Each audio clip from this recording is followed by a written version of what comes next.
It often comes down to this issue in the perpetual motion machine of Peter Gabriel's interrogation and accusation on behalf of Gail Burson and Will Zell and the people who started AIDS, who they worked with while claiming they killed John Lennon and putting the blame off on somebody who knew nothing about it. It often comes down to well, for one thing, they project tremendous greed onto me by way of Pittsburgh.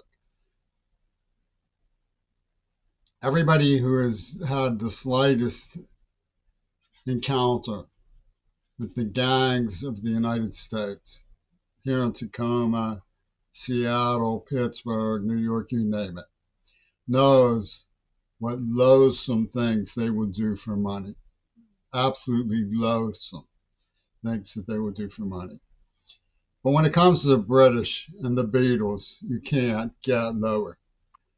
Who in their right mind would think up a genocide for profit and write a soundtrack to it called Clean Up Time? Only John Lennon. It's so sad, disturbing, and sickening. Well, Martha Gellhorn wrote to me. She said the British are largely unconcerned and unaffected by AIDS. That was her verdict. She recognized in me a great sense of urgency. The British were making a mockery of me to subvert the great sense of urgency, and they were promising these hillbilly gangs that they would get a bounty. Clint Eastwood had put a bounty on my head.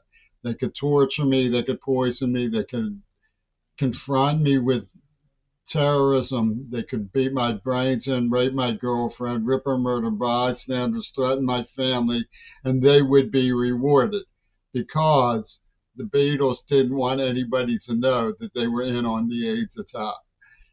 And their being largely unconcerned and unaffected is supposed to be read as they cared. They said to me in 1984, when they claimed to have found the letters that they obviously wrote, Gail Burson's likeness was on the King Crimson album from 1979 called Under Heavy Manners.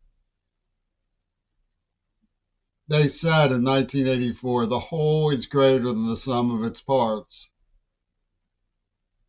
The absolute disbelief that that evokes in me, now that I know that they were covering for Mount Desert Island, is just shattering.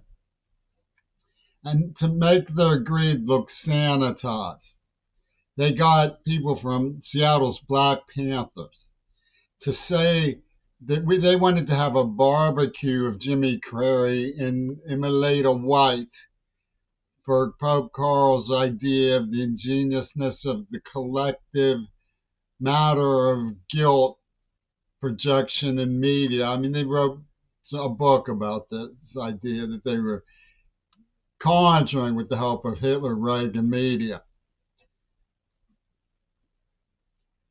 to cover for the fact that they're just so greedy. They didn't care how many people died. So I'm punished for attempting to warn people. The great sense of urgency that Martha Gellhorn detected was nothing less than my attempts to warn people. And they wanted that snuffed. They wanted that punished. They wanted that stopped.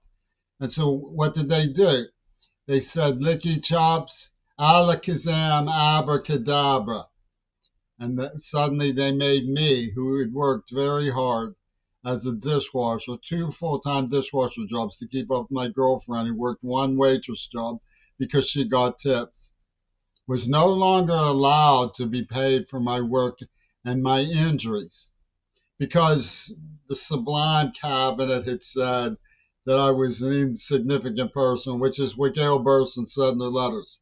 So in other words, the administration was going to enforce the jurisdiction of the people who started the AIDS attack. And the police just make goo-goo faces at me when I attempt to explain what happened. They go and orchestrate guerrilla theater from car thieves and child molesters for the purposes of terror. That's all the police can think of. You know, I can't imagine what kind of caricatures they are as human beings, but that's all they can think of doing. And they do it over and over and over and over again. It's a dirty, disgusting, libelous fantasy that they conjured about me as a child with the help of David Cohen, um, the Lieberman clan, probably Nosferatu who had Smaltrik himself. The winemakers poisoned me with a nerve agent. It didn't change my personality that dramatically.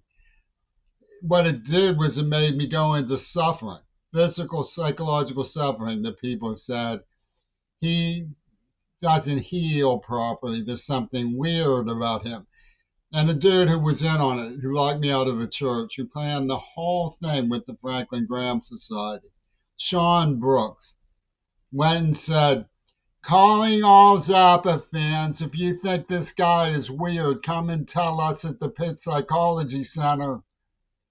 And all of the Zappa people went trot, trot, trot to the people who they claimed killed John Lennon and said, yeah, he's weird. Let us help you. Let us help the people who they claim killed John Lennon. Over and over again. More help for the people who killed John, that we claim killed John Lennon. More help for the people who we claim killed John Lennon. Let's get more and more and more help for the people who we claim killed John Lennon. That's the Zappas. Charge!